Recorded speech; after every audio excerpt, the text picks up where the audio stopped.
To a new session of KCC tutorials. तो बच्चों, आज हम 10th साइंस 1 का एक लेसन मेटलर्जी का नेक्स्ट पार्ट सीखेंगे। तो आज हमारा मेन टॉपिक मेटलर्जी और उसमें क्या होता है ये स्टार्ट हुआ। तो वीडियो स्टार्ट करने से पहले आपको एक रिक्वेस्ट है, अगर हमारे वीडियोस का आपको फायदा हो रहा हो, इनका आपको समझ में आ रहा हो, इन वीडियोस में जो सिखाया है, तो इन्हें ज्यादा से ज्यादा लाइक, शेयर एंड कमेंट करते जाइए। और अगर आपने अब तक हमारे चैनल को सब्सक्राइब नहीं किया होगा तो प्लीज सब्सक्राइब भी कर दीजिए। तो आज के पार्ट्स में देख लो, बहुत डेफिनेशंस होगी, तो हम एक एक डेफिनेशन में आपको हाईलाइट करके दे दूंगा। तो फर्स्ट डेफिनेशन है हमारी मेटलर्जी की। मेटलर्जी क्या होती है? The science and technology regarding the extraction of metal from ores and their purification for the use is called as metallurgy. Metallurgy किसे कहेंगे? एक साइंस और टेक्नोलॉजी, जिसमें क्या आता है? एक्सट्रैक्शन ऑफ मेटल फ्रॉम ओर। अब ओर क्या होता है उसका भी दिया है हमें। ओर की मदद से हम उसको मेटल को एक्सट्रैक्ट करेंगे, यानी कि ओर से उस मेटल को सेपरेट आउट करेंगे और उसका प्यूरिफिकेशन भी करेंगे, प्योर कर देंगे उसको। इस पूरी टेक्नोलॉजी को और साइंस को हम बोलते हैं मेटलर्जी। अकरेंस, अब कैसे नेचर में कैसे मेटल्स अकर होते हैं? Most metal being reactive do not occur in nature in a free state but are found in combined state of salts such as oxide, carbonate, sulfides और nitrates। तो metal क्या होते हैं? Reactive होते हैं, जिसके कारण जमीन के अंदर जब होते हैं तो उनके क्या होता है? रिएक्शन होती है अलग अलग फैक्टर्स के साथ, जिसके कारण उनके एक प्योर मेटल हमें नहीं मिलता जमीन में। जैसे कि आयन लेंगे तो आयन ऑक्साइड रहेगा, कॉपर लेंगे तो कॉपर सल्फाइड रहेगा, कॉपर नाइट्रेट रहेगा, कॉपर कार्बोनेट रहेगा, ऐसे। तो उसे हमें साफ करना होता है। However, the most unreactive metals are not affected by air, water and other natural factors like silver, gold, platinum generally occur in free state। मगर कुछ ऐसे मेटल्स भी होते हैं जो अनरिएक्टिव है, यानी कि उनकी रिएक्शन नहीं होती है। अब एक कौन से है? तो सिल्वर, गोल्ड, प्लेटिनम। ये हमें फ्री स्टेट में यानी कि प्योर फॉर्म में मिलते हैं। सिर्फ उसकी मिट्टी वगैरह कुछ धूल साफ करनी होती है। जो मेटल होता है वो प्योर फॉर्म में होता है। The compounds of metal that occur in nature along with the impurities are called as minerals। अब मिनरल्स हम किसे कहेंगे? The compounds of metal, metal का कंपाउंड जो नेचर में मिलता है हमें along with its impurities, और जिस कंपाउंड में impurities होती है, यानी कि मिनरल क्या होता है? मेटल और impurities का कंपाउंड होता है। देन अब और किसे कहेंगे?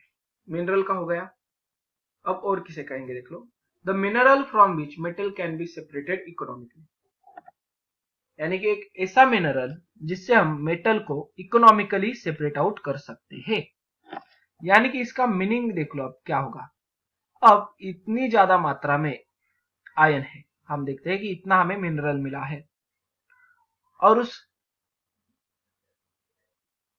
उससे सिर्फ हमें एक छोटी सी मात्रा में अगर आयन मिलेगा, और अगर इस साफ करने की प्रोसेस में ज्यादा हमारा पैसा खर्च हो रहा है, यानी कि मान लो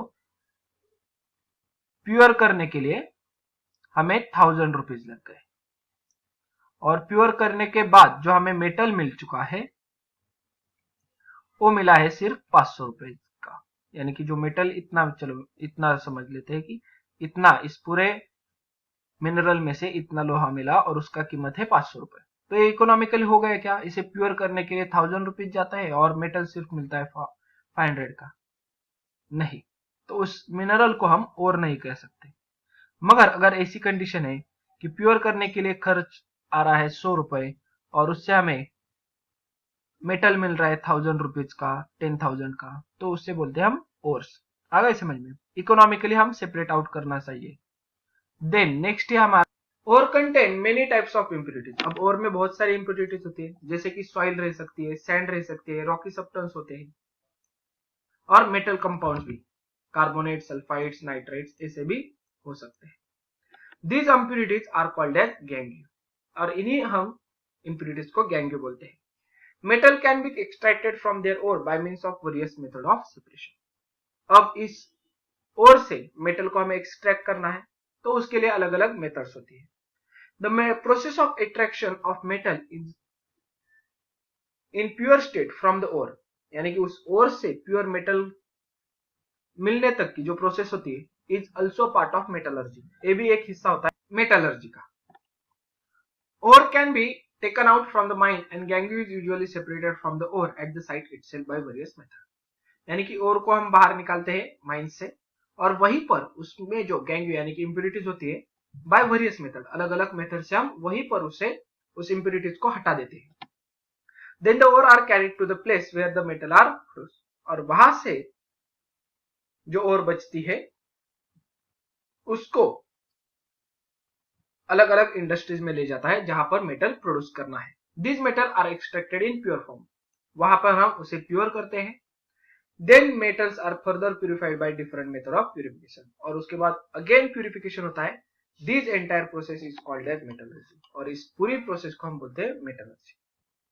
अब इसके कुछ बेसिक प्रिंसिपल्स। फर्स्ट वन है कॉन्सेंट्रेशन ऑफ ओर, यानी कि ओर कितनी कॉन्सेंट्रेटेड है, उसमें ज्यादा से ज्यादा कितना मेटल है। The process of separating gangue from the ore is called as concentration of ore, यानी कि ओर में से हम गैंग्यू इम्प्यूरिटीज को हटा देंगे, इस प्रोसेस को बोलते हैं हम कंसंट्रेशन ऑफ ओर, जिसमें अब गैंग्यू यानी कि इम्प्यूरिटी कम होगी, बहुत ही कम हो चुकी होगी, और मेटल का पोर्शन ज्यादा होता है। In this process the concentration of the compound of the desired metal is increase, यानी कि इस प्रोसेस में क्या होता है, डिजायर्ड मेटल का परसेंटेज बढ़ जाता है। और various ways are used for this purpose, और इसके लिए कंसंट्रेशन के लिए अलग अलग मेथड्स यूज की जाती है। However, exact way used to depend on the physical properties of metal, मगर कौन सा वे, यानी कि नीचे हमें बहुत सारे वेज दिए हैं, उनमें से कौन सा वे हमें चूज करना है वो उसके फिजिकल प्रॉपर्टीज के ऊपर डिपेंड होता है। एंड ऑल्सो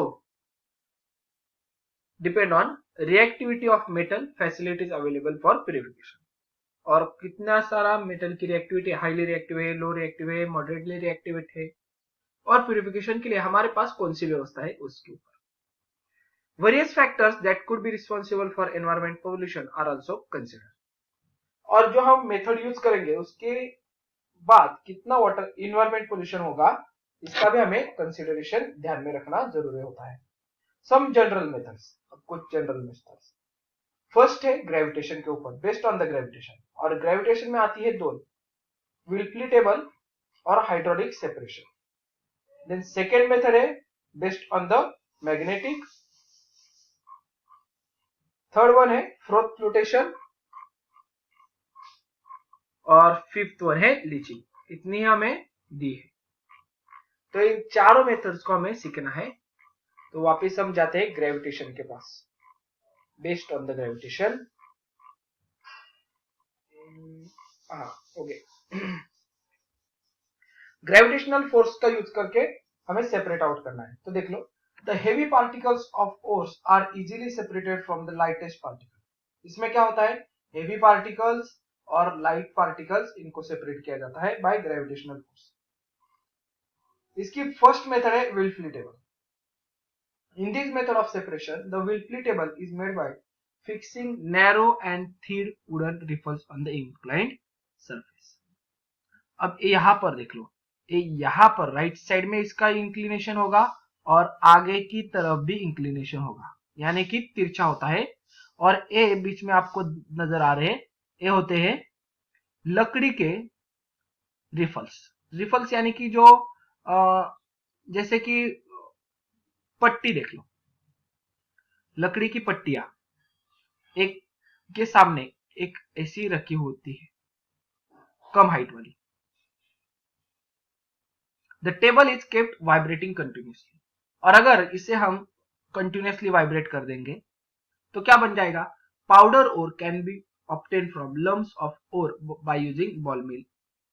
अब यहां पर बॉल मिल, इसके ऊपर बॉल मिल होता है, और उससे बॉल मिल से जो ओर्स आती है ना, वो बहुत बड़े टुकड़ों में होती है। तो बॉल मिल में क्या होता है, उसके छोटे छोटे टुकड़े किए जाते हैं और इस बॉल मिल से यहाँ पर पाउडर फॉर्म में ओर डाली जाती है। जब ये पाउडर ओर इसके आगे वाइब्रेशन के कारण आगे चली जाती है तो ऊपर से यहां से उसके ऊपर पानी गिरता है और यहां पर क्या होता है देख लो, जो लाइटेस्ट पार्टिकल है वो ऊपर रहेंगे और जो हेवी पार्टिकल है वो इस स्लिट्स को नीचे हमें मिलेंगे, बराबर। जैसे कि मान लो ऐसा एक मैंने स्लिट ले लिया और यहां से इसके ऊपर कुछ मिट्टी डाल दी और पानी के छिड़काव किया, तो क्या हो जाएगा, यहां से आगे लाइट पार्टिकल्स चले जाएंगे और जो हेवी पार्टिकल्स है वो यहां पर ही ऐसे रहेंगे।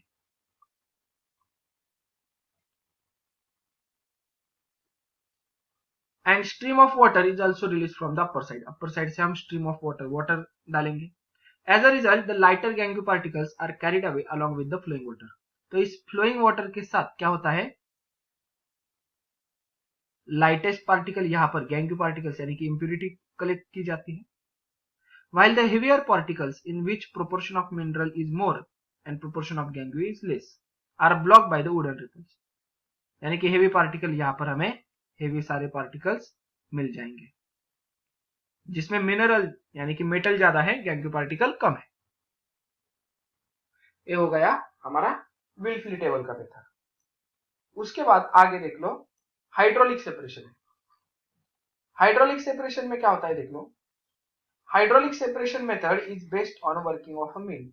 मिल देखे हो गया हमने, यानी कि आटे की चक्की होती है जो, जिसमें गेहूं वगैरह बारीक छोटे छोटे पीसेस में टुकड़े होते हैं। There is a tapering vessel similar to that use in a grinding mill. Grinding mill में जैसे ऐसा टेपरिंग वेसल होता है और ऊपर से आप यहाँ से आप व्हीट वगैरह डालते हो ना ऊपर से, और जो यहाँ पर क्रश होता है ऐसे, वैसे ही वेसल होता है।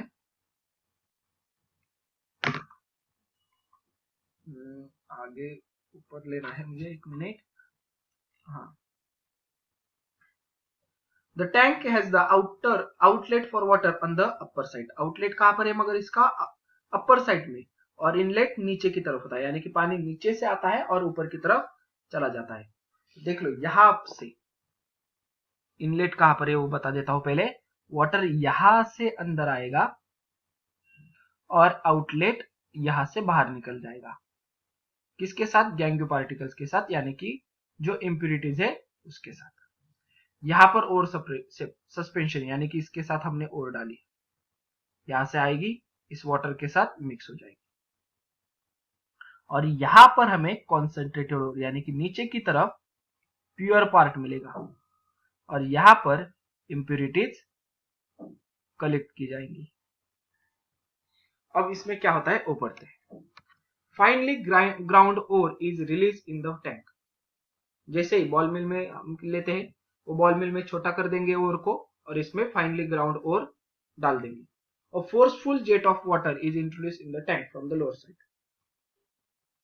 जेट यानी कि हाई प्रेशर से यहां से नीचे हम इसमें उस ओर को फोर्सफुली पानी डालेंगे उस ओर के ऊपर। ये टैंक बंद होता है जिसके कारण ये बाहर की तरफ उड़ता नहीं पानी कुछ। Gangue particles are lighter and therefore they flow out along with the water jet from the outlet of the upper side. अब जो छोटे हल्के लाइट पार्टिकल्स होते हैं वो तैरने लगते हैं ऊपर, और लाइट पार्टिकल्स यानी कि गैंग्यू पार्टिकल्स लाइट होंगे वो हम यहां से ऊपर जाएंगे, तो लाइट होने के कारण इंप्यूरिटीज यहां से बाहर निकल जाएगी। At the same time the heavy particles of the ore are collected at the bottom. तो देख लो यहां पर दो मेन चीज है, जो लाइट पार्टिकल्स है लाइटर, गैंग्यू पार्टिकल्स लाइटर है, वो हम आउटलेट अपर साइड की तरफ से निकाल देते हैं, और हमें जो हेवी पार्टिकल्स और के लगने वाले हैं वो हम bottom from the lower side, नीचे से हम प्योर पार्ट लेंगे। In short in this method this method is based on the law of gravitation. Gravitation के लॉ के ऊपर है, wherein particles of the same size are separated by their weight. उनके weight के हिसाब से हम उन पार्टिकल्स को सेपरेट आउट कर देते हैं। नेक्स्ट मेथड है हमारी मैग्नेटिक सेपरेशन मेथड।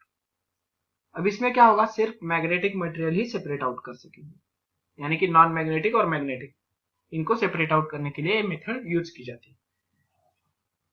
यहां पर देख लो, this method require the electromagnetic machine, इसे इलेक्ट्रोमैग्नेटिक मशीन की जरूरत होती है। The main parts of the machine are the two types of iron roll. दो आयन रोल्स होते हैं, एक मैग्नेटिक आयन रोल और एक दूसरा non magnetic iron roll. Conveyor belt moving continuously around them, और ये जो काला पट्टा दिखाई दे रहा है उसे हम बोलते हैं कन्वेयर बेल्ट, जो कि इन दोनों रोलर्स को लपेटा जाता है। One the roller is non magnetic while other is electromagnetic. जो आगे वाला होता है यहाँ पर वो इलेक्ट्रोमैग्नेटिक होता है, यानी कि जब हम इलेक्ट्रिसिटी देंगे तो ये मैग्नेटिक में बदल जाता है, और जो पिछला होता है वो नॉन मैग्नेटिक रोलर है। The conveyor belt moving around the roller is non magnetic made up of leather और ब्रास। और कन्वेयर बेल्ट किस चीज से बना होता है, एक तो लेदर से, नहीं तो ब्रास से। The powder ore is poured on the conveyor belt near the non magnetic roller. जहां पर नॉन मैग्नेटिक रोलर है वहां से हम पाउडर ओर डालेंगे। Two collector vessel are placed below the magnetic roller, और आगे जहां पर मैग्नेटिक रोलर है वहां पर दो कलेक्टर्स होते हैं, एक नॉन मैग्नेटिक इंग्रेडिएंट के लिए, यानी कि नॉन मैग्नेटिक मटेरियल के रोलर होता है, और जो पास वाला रोलर के पास वाला जो कलेक्टर होता है वो होता है magnetic collector, magnetic material collector.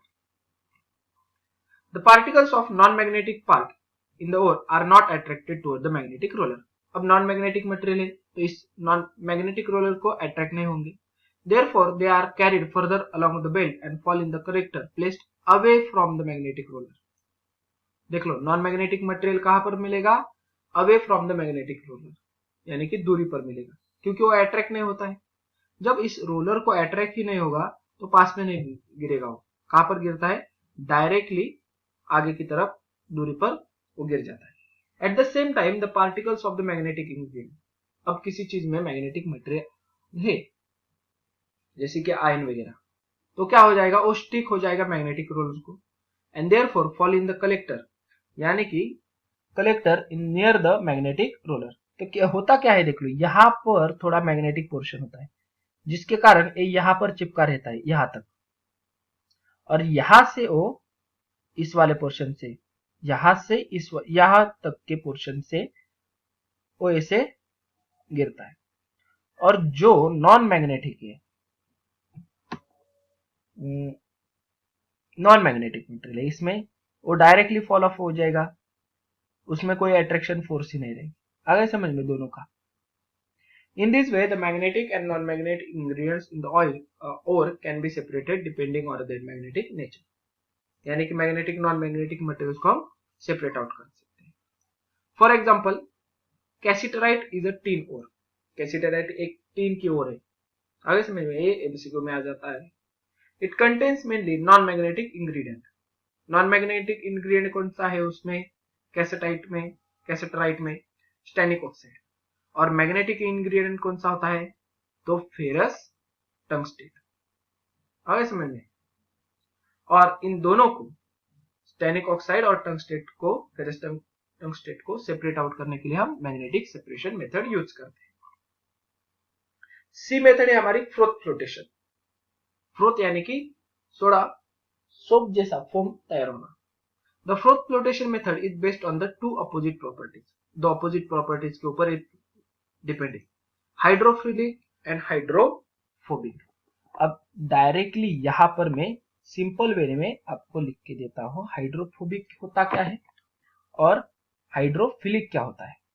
तो अगर आपको फिलिक, सिर्फ हाइड्रो तो सेम है, फिलिक यानी कि अट्रैक्शन,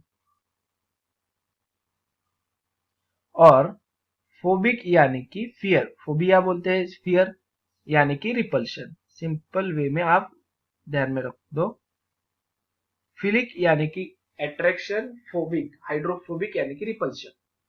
यहां पर क्या दिखा है, हाइड्रोफिलिक यानी कि वाटर का अट्रैक्शन उस चीज को होता है, वो वाटर के साथ घुल मिल जाता है।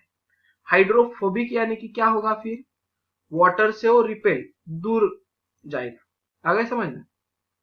Here the particles of metal sulfides due to the hydrophobic property. Sulphide को कौन सी प्रॉपर्टी होती है, हाइड्रोफोबिक, यानी कि सल्फाइड इजीली, यानी कि वेट नहीं होते, सल्फाइड वाटर के साथ घुल मिल नहीं जाते।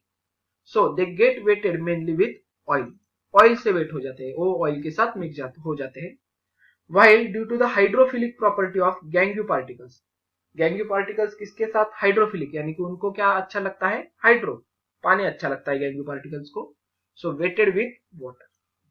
Bye using this properties certain ores are concentrated by froth flotation method, और इसी चीज का हम फायदा लेंगे और उनका सेपरेट आउट करेंगे। इसमें क्या करना है देख लो। In this method the finely ground ore is put in the big tank containing ample amount of water.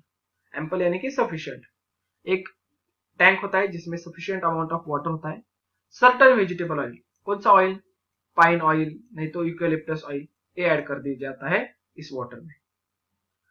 For the formation of fruit, fruit formation, सोपी लेयर आने के लिए इसमें वेजिटेबल ऑयल, कौन सा, पाइन नहीं तो यूकेलिप्टस ऑयल हम ऐड कर देंगे इस पानी में। Pressurised air is blown through the water, तो यहां पर देख लो, यहां पर आपको नजर आएगा एयर सप्लाई, यहां से इसके अंदर एयर सप्लाई जाता है। There is a agitator rotating around the axis in the centre of flotation tank, और ए होता है एजिएटर। अब एजिएटर क्या काम करता है, जैसे कि मान लो आप जो दाल होती है, बराबर, दाल मम्मी क्या करती है हमारी, जो रवि, मराठी में देख लो रवि ऐसे कुछ होती है, तो पानी डाल के उसको मिक्स आउट करने के लिए बराबर वो रवि यूज करती है, वैसा ही काम एजिएटर करता है। इन सभी चीजों को प्रॉपर मिक्स करने के लिए एजिएटर हमेशा सेंटर में घूमता रहता है। The agitator is use as per the requirement, requirement के हिसाब से हम एजिएटर को यूज करते हैं। Bubbles are form due to the blown air, और यहां से एयर आने के कारण वो क्या होते हैं, इस पानी में बबल्स तैयार होते हैं। Due to agitation the foam is form from the, और एजिएशन यानी कि बार बार घूमने के कारण क्या होता है, ऑयल, वाटर और एयर बबल्स सभी मिक्स हो जाते हैं और फोम तैयार होता है। Due to the agitating this foam rises to the surface of water, और जो फोम होता है वो पानी के ऊपर ऊपरी भाग में चला जाएगा, ऊपरी परत पर। That is why this method is called as a froth flotation method, और इसी के कारण इसे बोलते हैं फ्रूट फ्लोटेशन, फ्रूट फ्लोट होता है। सिंपल है कि यहां पर देख लो नीचे से गैंग्यू पार्टिकल्स नजर आ रहे हैं, यानी कि जो हेवी पार्टिकल्स है हमें वो गैंग्यू पार्टिकल से हम वाटर के बॉटम में चले जाते हैं, वहां से सेपरेट आउट करेंगे। और जो हमें कॉन्सेंट्रेटेड सल्फाइड और चाहिए वो फ्रोथ यानी कि फोम के साथ ऊपर हमें कलेक्ट होती है। इस फोम को अगर हम यहां से हटा देंगे ऊपर की तरफ से किसी चीज की मदद से, तो दूसरे टैंक में कॉन्सेंट्रेटेड सल्फाइड और चली जाती है। आगे समझ में। Particles of certain sulphides are float with the foam, sulphides के पार्टिकल्स क्या होते हैं, इस फ्लोट के साथ फ्लोट होते हैं। And they preferentially get wetted by the oil, और वेट कहां से होते हैं, ऑयल की मदद से। अब ये मेथड किसके लिए यूज होती है, तो concentration of zinc blende, that is ZnS, zinc sulphide नहीं तो कॉपर पायरेट, जिसमें कॉपर, फेरस और सल्फर होता है। इनको सेपरेट आउट करने के लिए हम फ्रूट फ्लोटेशन मेथड यूज करते हैं। अब लास्ट सेपरेशन मेथड का लास्ट टॉपिक है हमारा लीचिंग। अब लीचिंग देख लो। Leaching is the first step in the extraction of metal aluminium, तो आपको गिव रीजन में क्या आ जाएगा, अपना एमसीक्यू में क्या आ जाएगा, the first step in the extraction of metal aluminium gold silver is dash, तो कौन सी फर्स्ट स्टेप होती है, लीचिंग। अब लीचिंग क्या होती है तो देख लो। In this method ore is soaked in the certain solution for a long time, तो एल्यूमिनियम, गोल्ड, सिल्वर की जो ओर आती है उसे हम बहुत टाइम तक भिगो कर रखते हैं सर्टेन सॉल्यूशन, किसी भी सॉल्यूशन के, यानी कि मेटल के ऊपर वो सॉल्यूशन डिपेंड होता है। The ore dissolve in that solution due to the specific chemical reaction, और ओर यानी कि उसमें जो मेटल है और उस सॉल्यूशन एक दूसरे के साथ घुल मिल जाते हैं। The गैंग्यू however does not react, सिर्फ मेटल उसका रिएक्शन हो जाएगा उस केमिकल सॉल्यूशन के साथ, मगर गैंग्यू पार्टिकल्स का नहीं होता। Gangue does not dissolve in that solution, so it can be separated. तो सॉल्यूशन के साथ तो मेटल्स पूरा चला गया, जो कुछ बचा होगा सॉल्यूशन के बाहर नीचे वो सब क्या है, गैंग्यू पार्टिकल्स है, और उसको हम सेपरेट आउट करते हैं। और इसका एग्जांपल, लीचिंग का एग्जांपल देख लो क्या है। Concentration of bauxite the aluminium ore is done by leaching. Bauxite, aluminium के ओर को हम क्या बोलते हैं, बॉक्साइट, और बॉक्साइट को हम इसे इस लीचिंग की मदद से ही सेपरेट आउट करते हैं।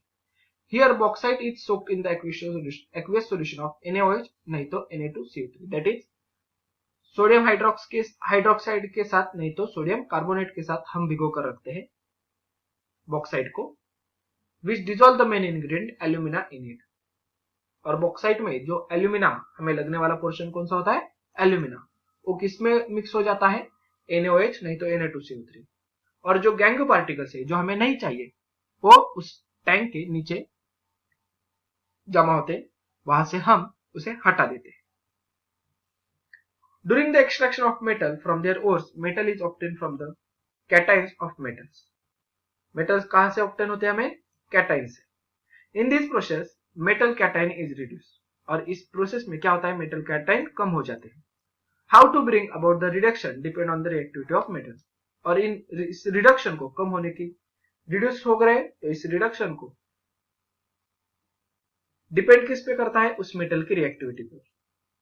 और इससे पहले हमने रिएक्टिविटी सीरीज क्या होती है वो देखा था। अब अगला पोर्शन है, ये तो हो गया कॉन्सेंट्रेशन। जो नेक्स्ट मेटलर्जी की प्रोसेस होती है वो होती है एक्सट्रैक्शन ऑफ मेटल, जो कि हम नेक्स्ट पार्ट में पढ़ेंगे। तो आशा करता हूं ये वीडियो आपको अच्छी लगी होगी। ये पूरा जो मैंने सिखाया है आज वो आपको समझ में आ चुका होगा। तो अगर ये वीडियो आपको अच्छी लगी होगी तो प्लीज ज्यादा से ज्यादा लाइक, शेयर एंड कमेंट करते जाइए। और अगर आपने अब तक हमारे चैनल को सब्सक्राइब नहीं किया होगा, हमारे चैनल पर आप नए हो, तो please subscribe our channel. KCC online tuition का अगर आप हिस्सा बनना चाहते हो, हमारे ट्यूशन ज्वाइन करना चाहते हो, तो डिस्प्ले में दिए गए नंबर पे कॉल करके अधिक जानकारी ले सकते हो। Thank you for watching, good bye.